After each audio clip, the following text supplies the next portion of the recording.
কথাটা শুনে আমার খুব ভয় হয়। আমি আরও তাড়াতাড়ি হাঁটতে শুরু করলাম। কিছুটা এগোনোর পর সামনের দিকে তাকাই। যা দেখি তা দেখে আমার পায়ের নিচ থেকে মাটি সরে যায়। দেখি আমার থেকে কিছুটা দূরে দাঁড়িয়ে আছে একটি লোক।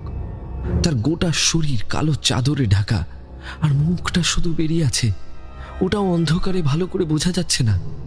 চারিদিক স্তব্ধ হয়ে যায়, যেন একটা পিন পড়লে তার আওয়াজ শোনা যাবে, এতটাই স্তব্ধ হয়ে যায় চারিদিক। আমি এক দৃষ্টিতে সেই লোকটার দিকে তাকিয়ে যেন কিছু একটা গভীর টান অনুভব করছি। এরপর হঠাৎ কোনো রকম হাওয়া বাতাস ছাড়াই একটি ছোট শাল গাছ দড়াম করে পড়ে যায় আমার সামনে, আর গাছের কিছু পাতা উড়ে এসে পড়ে আমার গায়ের উপর। পাতাগুলো গায়ে লাগতেই গোটা গায়ে প্রচণ্ড চিরচির করে জ্বালা করতে থাকে। মনে হচ্ছে গোটা গায়ে কেউ বিচুটি পাতা ঘষে দিয়েছে। পেটের কালশিটে দাগটিতেও ভীষণ জ্বালা অনুভব করতে শুরু করি।